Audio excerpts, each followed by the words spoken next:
Yeah, Arnie, obviously your first squad since the Asian Cup. Most of the players from that tournament are still in it, but a couple of big included, most notably Aidan Prustich, who I'm sure you're delighted to have back into the mix. Yeah, look, you know, I said before the Asian Cup it was about regenerating the squad, but also we'd had a number of retirements and about testing the boys. And you know, at the end of the day, the squad is, I believe, a strong squad. It's great to have Aidan back. As you said, it's been a long while since he's played club football, but he's doing well at Heracles now, and you can see the impact he's even having on Heracles' performances, and he's doing well. And to have Adam Taggart back to give me another option up front as a number 9. You probably see there's quite a few number 9s there, but as I said, it's about getting the mixture right. Have you missed Aidan or a player like Aidan? Well, I missed Aaron Moy. You know, so, you know, as I said, if probably that Asian Cup was played when it was meant to be played the year before, that all those older players that retired probably wouldn't have, and I would have had them. But you know, we took an inexperienced squad across, and I was very, very pleased with what the boys did. They would have obviously got a lot of learned a lot of lessons from it, and that's what we're looking forward to for the rest of the future. Is it a bit of a shootout between all those number 9s? Yeah, look, I think all of them bring something different. You know, Yengi, you can see, is a big target man, and you know, we do expect Lebanon to sit back, and you know, they've all these nations, these type of nations, you know, they do defend very well, and they make it sometimes hard to break down. But with those type of 9s that I've got, they all bring something different, and that's important. There was a lot of talk about the team trying to break down teams at the Asian Cup who sat back. Have you thought about ways of trying to improve the goal scoring against teams like Lebanon? Yeah, but I don't agree with that. You know, I think that's a bit of a lack of respect for those nations, because they've all come on gangbusters. And maybe 10 years ago you could say that, and you're probably right. But today, the money that those nations are investing, and even Lebanon, in their local games, all of those nations are getting better and better, and especially defensively. And you know, if I was to say probably 10 years ago, if you looked at just the physical side of us compared to some of those nations, yeah, physically we're much stronger and better. But today, it's not the case. And you know, sometimes, you know, it gets down to some individual brilliance, and it's important that we get our structures set up that we can put players in 1v1 positions or an overload of a 2v1 and get those type of chances and make sure we finish those chances off. That investment, in real terms, where does Australia sit as far as what other nations are investing? Geez, Trace, I don't know if I could really answer that one honestly, because I don't know what it is, but I do know that all the Arab nations over there are really pouring a lot of money into their local football, and you can see what's going on obviously in Saudi Arabia, in Asia overall. It's in East Asia they're pouring a lot of money in, and you know, from being at that Asian Cup and seeing Malaysia draw 3-3 with South Korea and those type of things, it just shows you how much they're coming along. Are we in danger of falling behind, do you think? We have to, I've said this plenty of times, and I'll say it over and over again, we need maybe a restructure of our game, our domestic game, where I've said plenty of times we need to play more football, and but again, our junior national teams need a lot of support. Lewis Miller went off injured this morning, played yeah. with hips. Yep. Have you had any correspondence yet? And if worse comes to it and he is ruled out of this camp, do you bring someone in or stick with Yeah, look, Lewis, he called me straight from the dressing room this morning, so it's too early at the moment. He even says that it's too early to rule him out, but he's going to have scans and get checked on, and then we'll obviously deal with that in the next couple of days. Graham, were you keen to have Lewis Miller back in camp, because given that the last game didn't finish that well for him, and I think he popped it online, right? It's a tough learning curve, isn't it? Yeah, of course. It's but I've been through plenty of moments and these type of things in my career that you know, those type of players learn from those mistakes, and you know, no doubt Lewis will and has. I've been watching him at Hibs, and it looks like the way he's defending at Hibs, he's learnt a big lesson in that moment in time. But you know, it's what's important is that the kid keeps going and working hard and keeps believing in himself.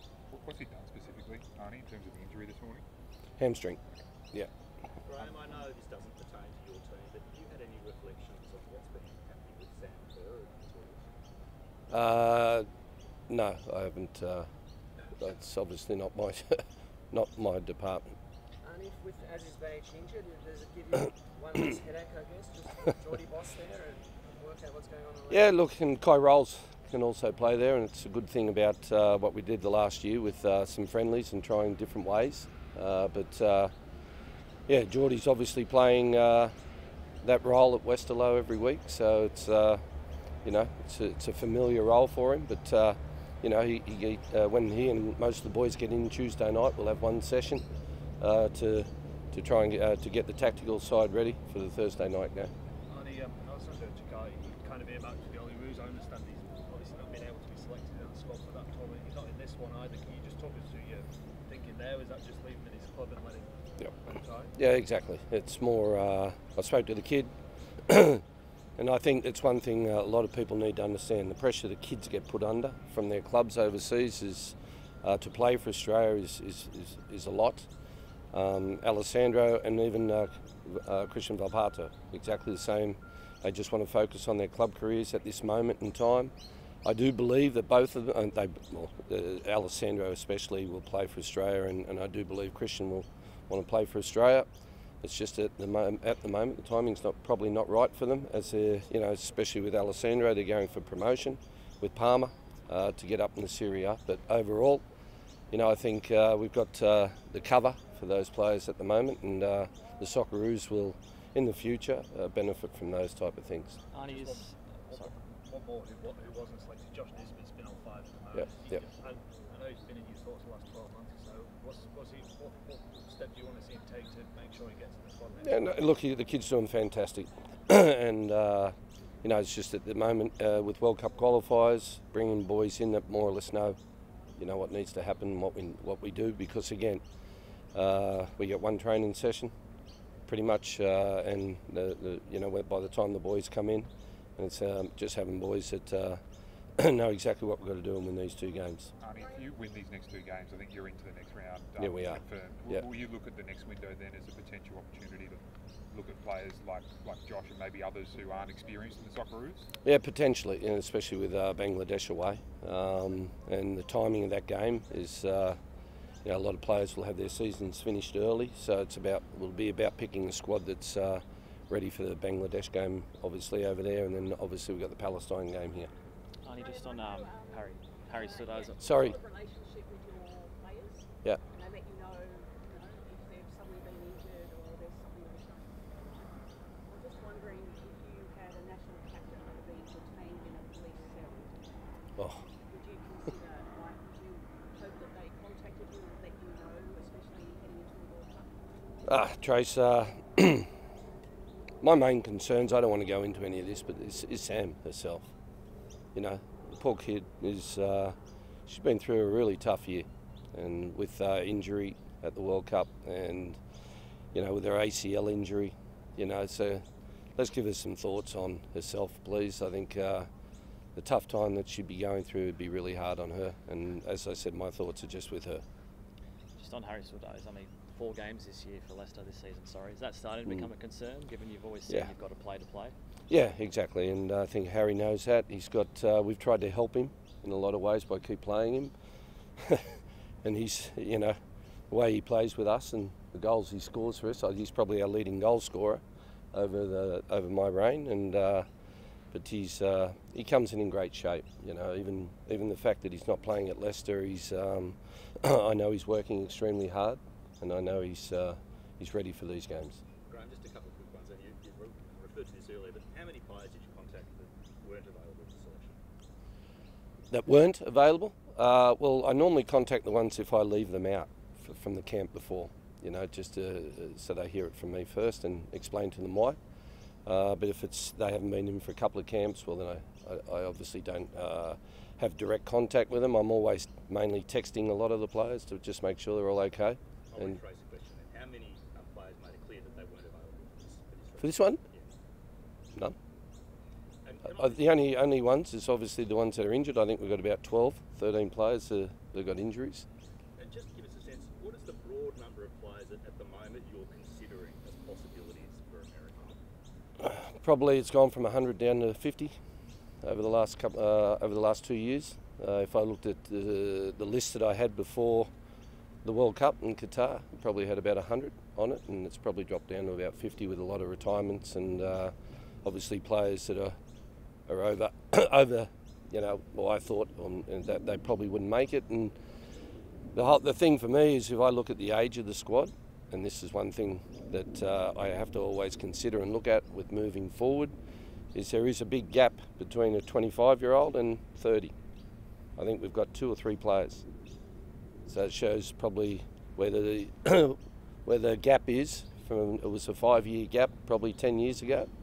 If you look at those boys now, you've got Aiden Harisic and Awa Mabil that are in that mid-20s, and then you've got Cam Burgess, who, basically I stole from overseas, but from 26-year-olds up to 30, I've only got a handful of players, so that's why from 25 down is important.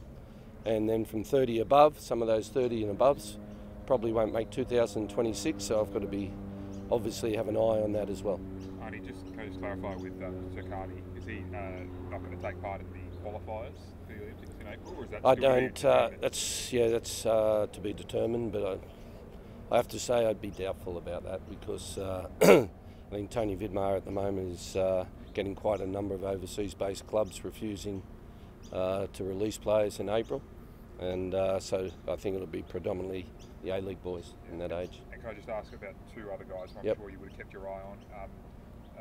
Stamatolopoulos in the A-League's been banging them in, and also Caleb Neuenhoff looks like he's been in really good form in Scotland, obviously injured. If he wasn't, would he have been in the mix? He was in the squad, but he done his hamstring, and obviously that ruled him out. Aidan O'Neill obviously suspended for these 2 games. And with Stamatopoulos, I went and watched him on Saturday night in Perth, and he has been impressive. And he's probably one for the future that I'll be looking at for sure. What about Adam Taggart? Is his form just irresistible? Like he's kind of back to Adam Bolt? Yeah, well, that was a good thing about going live, obviously, and watching him play. It's you can see his body's right.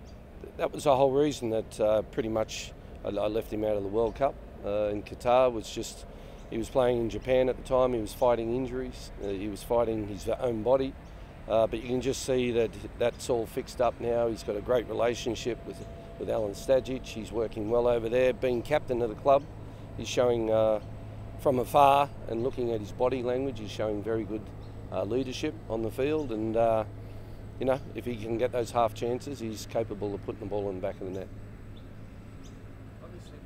Lebanese community here, are you expecting some support the other way, right? Yeah, no, but look, it's going to be great.